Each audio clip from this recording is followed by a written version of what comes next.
నీ కొరకు క్రీస్తు, నీ కొరకు క్రీస్తు.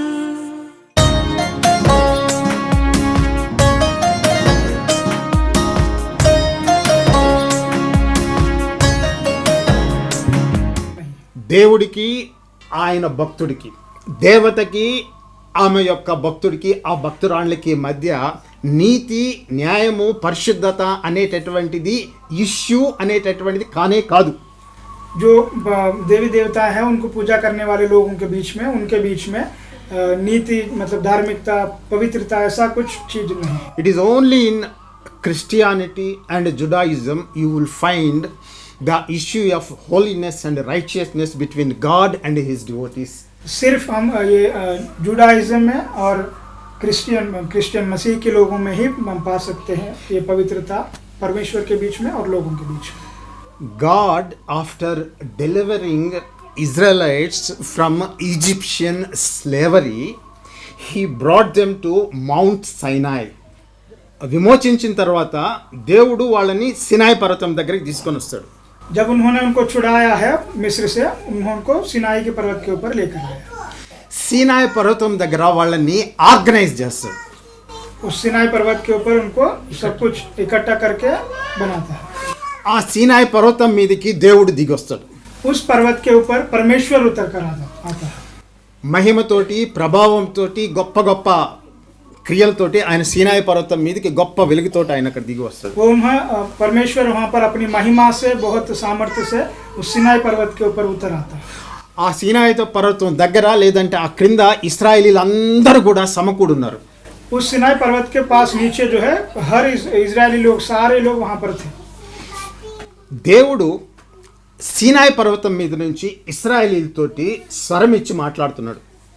परमेश्वर जो है उस सिनाई पर्वत के ऊपर जिस पर उन्होंने उतर आया है, वहाँ से आवाज से वो बात करना शुरू की.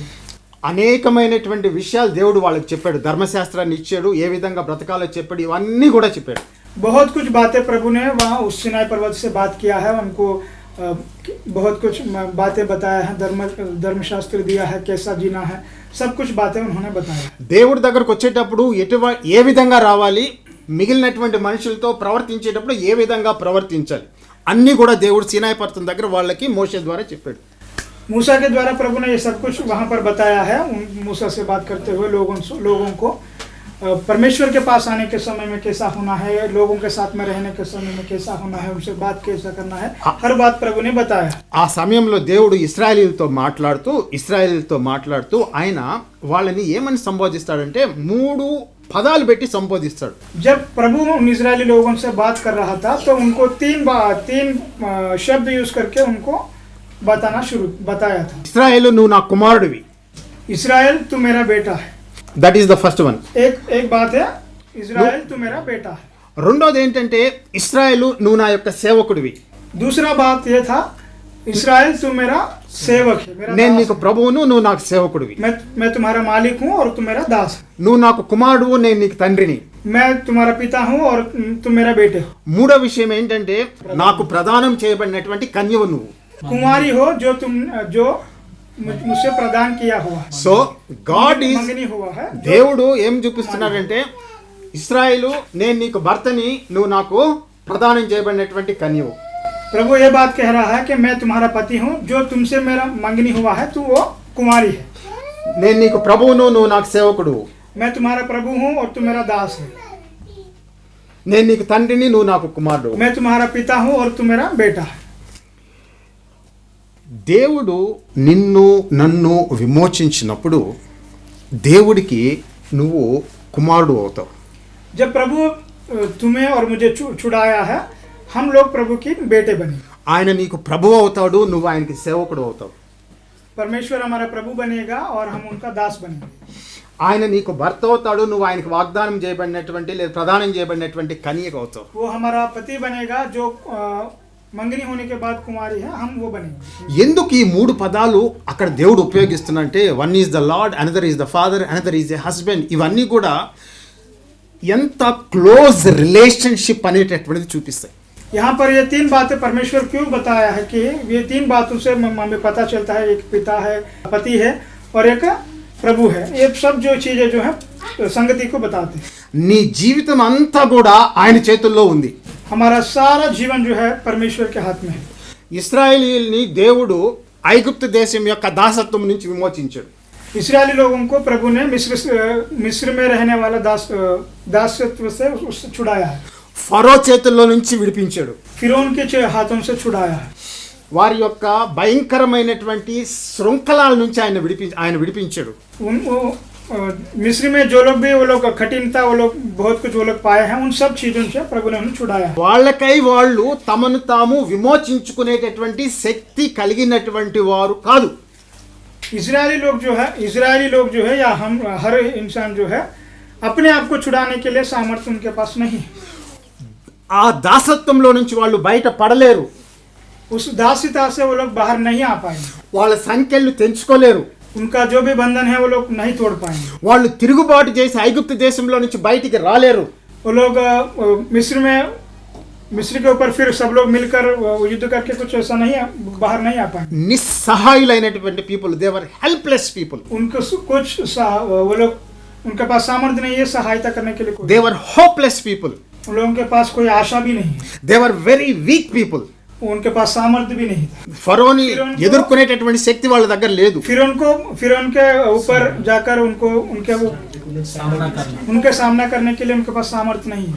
అప్పుడు దేవుడు జోక్యం చేసుకున్నాడు. उस समय में प्रभु ने उनके बीच में आया। జోక్యం చేసుకుని ఆయన శక్తితోటి ఆయన సామర్థ్యంతోటి ఆ దాసత్వంలో నుంచి వాళ్ళని బయటికి తీసుకొని వచ్చాడు. परमेश्वर ने अपना सामर्थ्य से अपना शक्ति से इजरायली लोगों को मिस्र से छुड़ाकर बाहर लेकर। వాళ్ళ శక్తి కాదు, उनका सामर्थ्य नहीं है, వాళ్ళ బలం కాదు, उनका शक्ति नहीं है, వాళ్ళ జ్ఞానం కాదు, उनका ज्ञान नहीं है, కేవలము దేవుని యొక్క శక్తి, सिर्फ परमेश्वर का शक्ति है, కేవలము దేవుని యొక్క బలము, सिर्फ परमेश्वर का सामर्थ्य है, కేవలము దేవుని యొక్క కనికరము, सिर्फ परमेश्वर का करुणा है, కేవలము దేవుని యొక్క విశ్వాస్యత, అబ్రహాం పట్ల ఆయన చూపినటువంటి విశ్వాస్యత, सिर्फ यह है जो प्रभु जो विश्वास योग्य है, जो अब्राहम से प्रभु ने बताया। ఆయన చూపినటువంటి నమ్మకత్వము, उन्होंने जो विश्वास योग्यता जो दिखाया है उसी वही। ఆయన ఇశ్రాయేలుని దర్శించాడు. उन्होंने इस्राएली लोगों को दर्शन दिया। ఆయన మాట ఇచ్చాడు, నెరవేరుస్తూ ఉన్నాడు. उन्होंने बात बताया है और उनको पूरा किया। 400 సంవత్సరాల పాటు దేవుడు ఆ వాగ్దానాన్ని పెట్టుకొని ఉన్నాడు, మైండ్ లో పెట్టుకొని ఉన్నాడు. 400 साल तक वो जो वाचा प्रभु ने अब्राहम से बांधा है वो वाचा प्रभु के मन में है। కరెక్ట్ గా టైం వచ్చినప్పుడు, जब सही समय आया था, దేవుడు జోక్యం చేసుకున్నాడు. प्रभु ने बीच में आगे आया, వాళ్ళ సంఖ్యలు తెంచాడు, उनका बंधनों से छुड़ाया है, ఐగుప్తు దేశంలోంచి బయటికి తీసుకొచ్చాడు. मिस्र से बाहर लेकर आया। తీసుకొని వచ్చిన తర్వాత మోషే నాయకత్వంలో సినాయి పర్వతం దగ్గర తీసుకొని వచ్చాడు. मूसा की अगुवाई से सिनाई पर्वत के ऊपर सब लेकर, సినాయి పర్వతం దగ్గర వాళ్ళతోటి మాట్లాడడం ప్రారంభించాడు. सिनाई पर्वत के पास में उन लोगों से बात करना शुरू किया। దేవుని యొక్క స్వరము విన్నటువంటి ప్రజలు ఇశ్రాయేలీయులు, इस्राएली लोग जो है जो जिंदा खुदा का आवाज जो लोग सुने, దేవుని యొక్క స్వరము విన్నటువంటి ప్రజలు ఇశ్రాయేలీయులు, इस्राएली लोग जो है जिंदा खुदा का आवाज सुना हुआ लोग। ఆ విధంగా ఆయన వాళ్ళతో మాట్లాడేటప్పుడు ఆయన కానాను దేశానికి, వాగ్దానం చేసినటువంటి దేశానికి ఏ విధంగా పోవాలో ఆయన వాళ్ళకి చెప్తూ ఉన్నాడు. परमेश्वर ने सिनाई पर्वत के ऊपर बहुत कुछ ये बातें बताया, कैसा जीना है, कैसा रहना है, आराधना कैसा करना है। ये सब बातें बताने के बाद उनको ये बात भी बताना शुरू किया कि जो भी वादा किया हुआ जगह है कनान जो है वहां पर जाने की रास्ता भी बना। దేవుడు అబ్రహాంకి వాగ్దానం చేశాడు, కానాను దేశాన్ని నీ జనానికి నేను స్వాస్థ్యంగా ఇస్తానన్నాడు.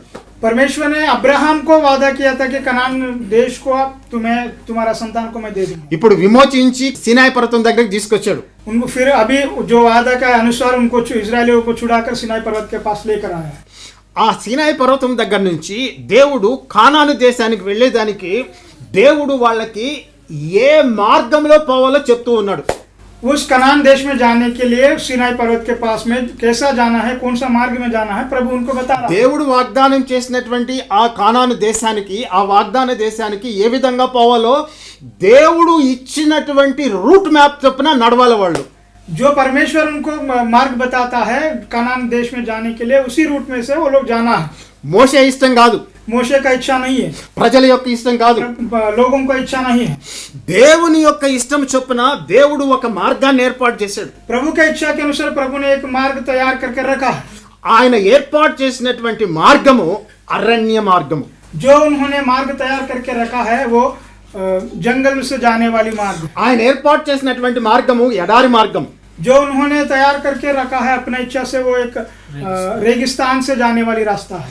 ఇప్పుడు మీరు నేను ఆ సమయంలో అక్కడ ఉండుంటే अगर उस समय में अगर आप लोग हम लोग अगर वहां पर होते, నా చేతిలో మొబైల్ ఫోన్ ఉంటే अगर मेरा हाथ में मोबाइल फोन होता, నేను గూగుల్ కొట్టి मैं गूगल में टाइप करके సీనాయి పర్వతం నుంచి కానాన్ దేశానికి ఎట్టాలలో రూట్ అడుగుతా. सीनाई पर्वत से कनान कैसा जाना है मैं रूट पूछता हूँ। అది షార్టెస్ట్ రూట్ చూపిస్తుంది. वो सबसे छोटा रूट वो दिखाएगा, ట్రాఫిక్ తక్కువ ఉండే రూట్ చూపిస్తుంది. ट्रैफिक नहीं होगा वो रूट दिखाएगा। ఇటువంటిది చేసి ఉండేది. ऐसा कुछ हम करते थे। దేవుడు ఆ జ్ఞానం చొప్పున పంపించలే. परमेश्वर उस ज्ञान से उनको नहीं भेजा, అటువంటి రూట్ లో వాళ్ళని తీసుకువెళ్ళలే. उस रास्ते के अनुसार प्रभु उनको नहीं लेकर गया है। గుర్తుపెట్టుకోండి, విమోచించబడినటువంటి జనానికి దేవుడు తన దగ్గరికి చిట్ట చివరన ఆయన దగ్గరికి చేర్చుకునేదానికి, ఈ లోకంలో నువ్వు బ్రతికేదానికి దేవుడు నీ జీవితంలో నీ కోసం ఒక మార్గమును, ఒక రూట్ మ్యాప్ ని ఆయన ఏర్పాటు చేశాడు. प्रभु जी जो है हमें चलाने के लिए उनके पास लेकर उनके जो वादा किया हुआ जगह है वहां पर लेकर जाने के लिए एक रास्ता को तैयार करके रखा है। నీ రక్షణ సంపూర్ణము చేసుకుని దేవుని సన్నిధిలో నువ్వు నిలబడేదానికి దేవుడు నీ జీవితంలో నీ కోసము ఒక ప్రత్యేకమైనటువంటి మార్గమును ఏర్పాటు చేశాడు. जो भी प्रभु ने उद्धार दिया है उसको बचाकर चलते रहने के लिए, प्रभु के पास जाने के लिए हम सब के लिए प्रभु ने एक रास्ता बनाया। దేవుడు చపల చిత్తుడు కాదు. परमेश्वर का ऐसा नहीं सोचता, हर समय सोच बदलने वाला नहीं। He has a fixed route for you. उनका हर समय एक ही रास्ता होता है। రక్షించబడినటువంటి జనానికి దేవుడు ఒక నిర్దిష్టమైనటువంటి మార్గాన్ని, ప్రణాళికని కలిగి ఉన్నాడు. जो बचाया हुआ लोग है, जो प्रभु के पास आया हुआ लोग है, उनके लिए प्रभु एक मार्ग, सीधा मार्ग तैयार करके रखा है। ఆ మార్గము దేవుడు నీ కోసం మాత్రమే ఏర్పాటు చేశాడు. उस मार्ग को सिर्फ तुम्हारे लिए प्रभु ने बनाकर रखा है। నీకై నువ్వు కానీ ఏర్పాటు చేసుకుంటే బహుశా ఆ మార్గం నీకు ఇష్టం ఉండకపోవచ్చు. अगर आप लोग उस मार्ग को बनाएंगे तो आपका मन पसंद नहीं हो सकता है। ఐగుప్తు దేశం నుంచి బయటకు వచ్చారు, సీనాయి పర్వతం దగ్గర పని అయిపోయింది, వాళ్ళని నడిపిస్తూ ఉన్నాడు, అరణ్యంలోనికి ప్రవేశించారు. मिस्र से बाहर छुड़ा कर लेकर आया है, वहां पर सिनाई पर्वत के ऊपर बात किया हो गया, फिर चलाना शुरू किया। 6 లక్షల మంది పురుషులు ఉన్నారు, స్త్రీలు ఉన్నారు, పిల్లలు ఉన్నారు ఆ క్యాంప్ లో. वहां पर 6 लाख लोगों के पुरुष के बारे में बताया गया है और उसमें स्त्रियां भी है, बच्चे भी हैं। ఆ అరణ్యంలో వాళ్ళు ఆకలేసినప్పుడు కొనుక్కునేదానికి దుకాణాలు లేవు, షాపులు లేవు, మీట్ షాపులు లేవు, లేదంటే హోటల్స్ లేవు, ఏమీ లేవు అక్కడ. उस जंगल में अगर उनको भूख लगेगा या प्यास लगेगा तो कुछ खरीदने के लिए कुछ शॉप नहीं मिलेगा, कुछ भी वहां पर नहीं मिलेगा। మాకు హైదరాబాద్లో ఎండాకాలం వచ్చినప్పుడు హైదరాబాద్ మెట్రోపాలిటన్ సిటీ వాళ్ళు ఏం చేస్తారంటే వాటర్ ట్యాంక్స్ని సప్లై చేస్తారు నీళ్ళు లేకపోతే. जहाँ पर हैदराबाद में जो हम रहते हैं उस जगह में अगर वहाँ पर समर की टाइम में अगर पानी नहीं मिलेगा तो जो भी बॉर्डर जगह होता है वहाँ पर टैंकर के हिसाब से पानी बेचते हैं। అరణ్యంలో ఇశ్రాయేలీలకి వాళ్ళ దాహాన్ని తీర్చుకునేదానికి వెనక వాటర్ ట్యాంకులు ఏమీ రావడం లే. जंगल में इजरायली लोगों का प्यास बुझाने के लिए उनके पीछे हमारे जैसा कोई पानी का टैंक नहीं आ रहा है। వాళ్ళ వెనక సప్లైస్ ఏమి రావడం లే. उनके पीछे कोई सप्लाई कुछ भी नहीं मिलता है। టోటల్గా వాళ్ళు అరణ్యంలో దేవుడి మీద మాత్రమే ఆధారపడి ఉన్నారు. पूरा रीति से वो लोग उस जंगल में परमेश्वर के ऊपर ही आधारित है। నిన్ను లేదంటే ఇశ్రాయేలీల్ని దేవుడు అటువంటి పరిస్థితుల్లోనికి ఎందుకు తీసుకొని వచ్చాడు అనేటటువంటిది ప్రశ్న. तुम्हें या इजरायली लोगों को उस जंगल की रास्ता में जैसा वहां पर कुछ भी नहीं है, क्यों परमेश्वर ने लेकर आया, एक प्रश्न। ఆ అరణ్య మార్గాన్ని ఎందుకు ఎన్నుకున్నాడు దేవుడు? क्यों परमेश्वर ने उस जंगल का मार्ग को चुना है? ఎందుకు వాళ్ళు అరణ్యంలోకి పోయిన తర్వాత దాహంతోటి ఆకలితోటి ఎందుకు బాధపడ్డారు? क्यों वो लोग जंगल में जाने के बाद प्यास से, भूख से, क्यों वो लोग तकलीफ में? దేవుడు సులువైనటువంటి మార్గంలో చక్కగా కానాను దేశానికి ఎందుకు తీసుకెళ్లేదు? क्यों परमेश्वर ने एक अच्छा रास्ता में, छोटा रास्ता में कनान को क्यों नहीं लेकर गए? రీజన్ ఏంటి? कारण क्या है? ఒక గొప్ప కారణం ఒకటి ఉంది. एक बहुत ही बड़ा महत्वपूर्ण कारण है। ఆ కారణం ఏంటి అంటే वो कारण यह है कि అప్పటిదాకా వాళ్ళు ఏం చేశారంటే దేవుని యొక్క శక్తిని చూశారు. ఐగుప్తు దేశంలో 10 తెగుళ్ళు ఐగుప్తు దేశం మీద పడినప్పుడు దేవుని యొక్క శక్తి నేచర్ మీద మొత్తము అంటే ఆకాశంలో భూమి మీద నీళ్ళ మీద సముద్రం మీద they saw power of God. जब तक जो है परमेश्वर का सामर्थ्य को जो मिस्र देश में किया हुआ 10 अद्भुत कार्य है, उन सब चीजों के द्वारा परमेश्वर का सामर्थ्य को वो लोग देखा. ప్రతి ఒక్కటి మిడతలు మొదలుకొని ఈగలు మొదలుకొని నీళ్లు మొదలుకొని మొత్తం everything was under his sovereign control. वो मिस्र में प्रभु ने जो भी अद्भुत कार्य किया है, हर 10 कार्यों में हर भी वो उन्हीं के हाथ में है. కానీ ఒకటి తెలియదు వీళ్ళకి. लेकिन एक बात ये जो है इजरायली लोगों को पता they saw the power of God. वो लोग परमेश्वर का सामर्थ्य को देखा है, but they have never experienced the faithfulness and trustworthiness of God. जो विश्वास योग्यता प्रभु का है, वो लोग उसको कभी शक्य नहीं पाए. దేవుని యొక్క నమ్మకత్వము దేవుని యొక్క విశ్వాసత వాళ్ళు ఇంతవరకు చూడలే. अभी तक वो लोग नहीं देख पाए कि प्रभु का विश्वास योग्यता क्या होता है. ఐగుప్తు దేశంలో దేవుని యొక్క శక్తిని బలముని వాళ్ళు చూశారు. मिस्र के राज्य में वो लोग ने परमेश्वर का सामर्थ्य को, उनका శక్తి को लोग देखा. కానీ దేవుణ్ణి నమ్మడం అంటే ఈ విమోచించినటువంటి దేవుణ్ణి నమ్మడం అంటే వాళ్ళకి అనుభవపూర్వకంగా వాళ్ళకి ఏమీ తెలియదు. Totally zero. परमेश्वर के ऊपर कैसा विश्वास करना है, जो छुड़ाया है उनके ऊपर कुछ भी उनके पास ज्ञान नहीं है, कैसा उनके ऊपर विश्वास करें. దేవుడు ఆ మార్గంలో వాళ్ళని ఎందుకు నడిపిస్తున్నాడంటే ఆయన ఎటువంటి దేవుడో, ఆయన స్వభావం ఏంటో, ఆయన నమ్మకత్వం ఏంటో, ఆయన కనికరం ఏంటో ఆ విషయాల్ని వీళ్ళకి బయలుపరిచేదానికి నేర్పించేదానికి ఆ మార్గము ఏర్పాటు చేయబడింది. क्यों परमेश्वर ने उस जंगल के मार्ग से उनको लेकर गया कि इसलिए कि उनको परमेश्वर का प्रेम के बारे में, विश्वास योग्यता के बारे में, परमेश्वर की करुणा के बारे में परमेश्वर उनको सिखाना चाहता था. इसलिए उस जंगल ఆయన తత్వం ఏంటి, what is his character, what is the character of this particular God who had redeemed them from the power of Egypt. उन परमेश्वर का चरित्र क्या है, परमेश्वर का स्वभाव क्या है, उनको सिखाने के लिए परमेश्वर उस मार्ग से लेकर गया. ఆ మార్గంలో దాహమైంది, ఎక్కడా నీళ్లు లేవు, దిక్కు తోచనటువంటి పరిస్థితి, మోషే మీద రాళ్లు కొట్టి చంపేదానికి సిద్ధమవుతూ ఉన్నారు జనులు. అటువంటి సమయంలో అటువంటి ఎడారిలో ఒక్క చుక్క నీళ్లు దొరకనటువంటి ఎడారిలో దేవుడు వాళ్ళకి బండ శిలలో నుంచి నీళ్లను ప్రవహింపజేశాడు. और उस मार्ग में वहां पर पीने के लिए पानी नहीं था. सब लोगों को भी प्यास लग रहा है और लोग पत्थर से मूसा को मारने के लिए भी तैयार हो गए हैं. लेकिन उस समय में प्रभु ने वहां पर से उनको एक पत्थर से पानी दिया है. బండ శిలలో నుంచి నీళ్లు ప్రవహించడం వాళ్ళు చూశారు. एक पत्थर से पानी बहना वो लोग देखे. దాహమైంది, उनको प्यास लगा है, చనిపోయేటటువంటి స్థితి, मरने का परिस्थिति है, పిల్లలు బాధపడుతున్నారు. बच्चे लोग दुख में है. ఈ దేవుడు ఇటువంటి కఠినమైనటువంటి పరిస్థితిలో నీకు ఎందుకు తీసుకొని వచ్చాడు? क्यों परमेश्वर ऐसा कठिन परिस्थितियों में लेकर आया? He wants to teach these people, these redeemed people, his nature, his loving kindness, his faithfulness and his power. क्योंकि परमेश्वर उनको यह सिखाना चाहता था परमेश्वर का स्वभाव क्या है, परमेश्वर का विश्वास योग्यता क्या है, परमेश्वर का करुणा क्या है.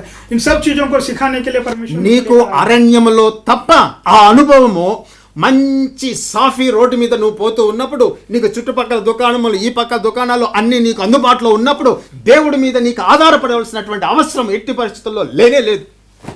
जब हम मार्ग में जाएंगे, अगर हम हाईवे में जा रहे हैं तो सब कुछ शॉप होता है, ये होता है. अगर उस रास्ते में अगर हम लोग जाएंगे तो हर चीज के लिए परमेश्वर के ऊपर हम निर्भर नहीं होंगे. ఏమీ లేనప్పుడు then you look up to God who has redeemed you. जब हमारे पास कुछ भी नहीं होता है तभी हम परमेश्वर की ओर देखते हैं जो हमें छुड़ाया है. అప్పుడు నువ్వు ఆయనకి ఎలుగెత్తి మొరపెడతావు. तब हम अपना गला खोलकर उनको प्रार्थना करते हैं. అప్పుడు నీకు ఆయన సమాధానం ఇస్తాడు. तब परमेश्वर हमारा सुनकर हमें उत्तर देता है. అప్పుడు నీకు ఏమర్థమవుతుంది? तब हमको क्या समझ में आता है? He is a living God. वो एक जिंदा खुदा है. He is a living God. वो एक जिंदा खुदा है. ఆయన నీ అవసరతను అరణ్యంలో కూడా తీర్చగలిగినటువంటి वो దేవుడు. एक ऐसा परमेश्वर है, वो जंगल में भी हमारा जरूरतों को पूरा करता है. ఎందుకు ఆ కఠినమైనటువంటి పరిస్థితి నీ జీవితంలో? क्यों ऐसा कठिन परिस्थिति हमारे जीवन में आया? Does God hate you? क्या परमेश्वर आपसे नफरत करता है? దేవుడు నిన్ను వదిలేశాడా? क्या परमेश्वर ने आपको छोड़ दिया है? దేవుడు నీకు దూరంగా ఉన్నాడా? क्या परमेश्वर आपसे दूर है? ఆ సమయంలో ఇశ్రాయేలుకి యెహోవా దేవుడు ఐగుప్తు దేశం నుంచి విడిపించిన తర్వాత వదిలేశాడు అని అనిపించింది వాళ్ళకి. और इजरायली लोगों को भी ऐसा ही लगा था जब परमेश्वर ने उस जंगल में लेकर जा रहा था तो परमेश्वर ने हमको छोड़ दिया. మాటి మాటికి వాళ్ళు ఒక ప్రశ్నని అడగడం మొదలు పెట్టారు. बार बार वो एक प्रश्न पूछना शुरू किए थे.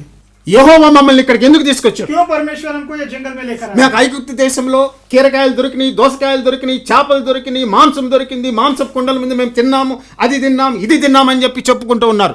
वो लोग ऐसे ये भी बोलते थे कि मिस्र देश में हमको हमें खाने के लिए बहुत कुछ मिलते थे, కానీ ఇక్కడ ఏమీ దొరకడం లే.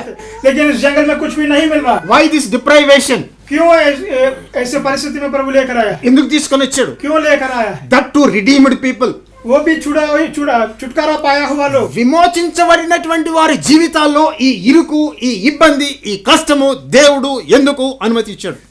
छुटकारा पाया हुआ लोगों के जीवन में प्रभु ने क्यों इस जंगल की परिस्थितियों को अनुमति किया? యాకోబు రాసినటువంటి పత్రికలో ఏం చదివాం? याकूब की पत्री में हमने क्या पढ़ा था? మీరు అనేకమైనటువంటి శ్రమలు గుండా పోయినప్పుడు అది మీ యొక్క ధన్యతగా భావించుకోండి. जब हम बहुत क्लेश के बीच में से जाते हैं, हम ऐसा सोचिए कि वो ఎందుకు ధన్యత అన్నాడు? क्यों वो धन्यता है?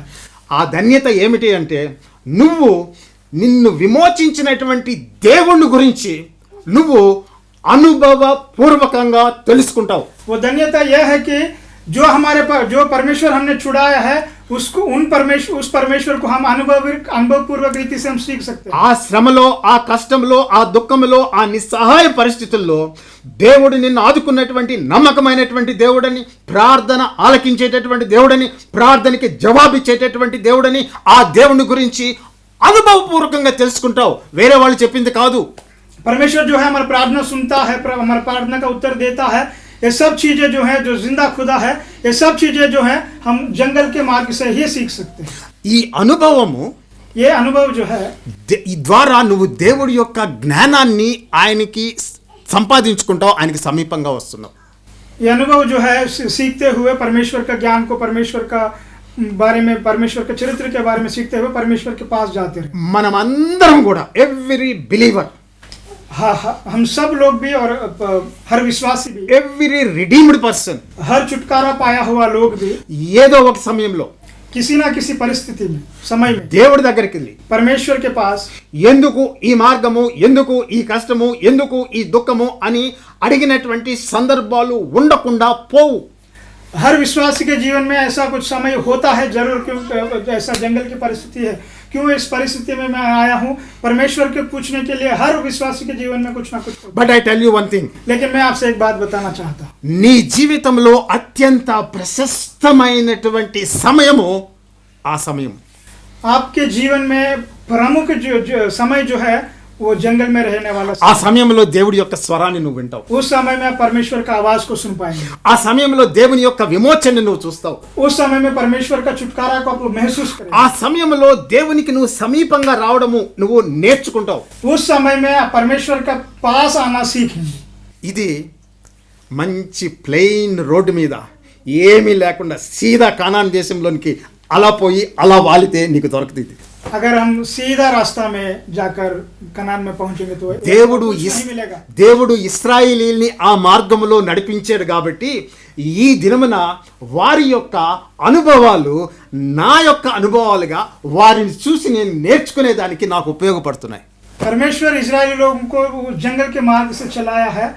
आज के दिनों में वो चीजें वो लोग अनुभव पाया है, वो मेरा जीवन से तुलना करते हुए मुझे चलने के लिए सहायता कर रहे हैं. అది చదివినప్పుడు నాకేం అర్థమవుతుందంటే, how faithful our god is.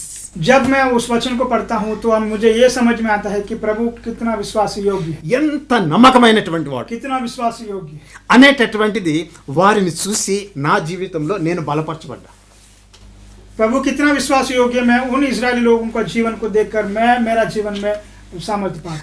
నీ జీవితంలో तुम्हारे जीवन में నువ్వు ఆ కష్టం గుండా పోయినప్పుడు, जब तुम उस परिस्थिति से गुजरोगे, నువ్వు ఎదుర్కొన్నటువంటి నీ అనుభవాలు, जो परिस्थिति तुम्हारे जीवन में आया है, నువ్వు విన్నటువంటి ఆ స్వరము, जो तुमने आवाज परमेश्वर का सुना, నువ్వు నేర్చుకున్న దేవుని దగ్గర నేర్చుకున్నటువంటి అనుభవము, जो बातें, जो अनुभव तुमने परमेश्वर के पास तुम खुद ने सीखा है, అనేక మంది ఇతరులకి बहुत कुछ दूसरे लोगों को వారి విశ్వాసాన్ని బలపరిచేదిగా ఉపయోగపడుతుంది. उनका विश्वास को बढ़ोतरी देने के लिए काम है। సో దేవునితోటి నీ యొక్క అనుభవం అనేటటువంటిది చాలా చాలా విలువైనటువంటి.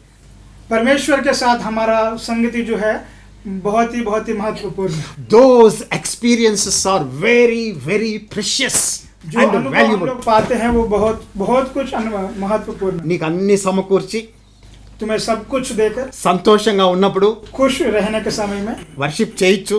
आराधना कर అప్పుడు सकते हैं। నువ్వు నేర్చుకొని ఉంటే అప్పటికి जब तक अगर आप लोग सीखे होते हैं तो దేవుణ్ణి వెంబడించవచ్చు. परमेश्वर के पीछे चल सकते हैं। నీకు అన్ని సమకూర్చినప్పుడు వేరే వాళ్ళ గురించి నీలాగా కష్టాలు అనుభవించే వాళ్ళతో నువ్వేం చెప్తావు?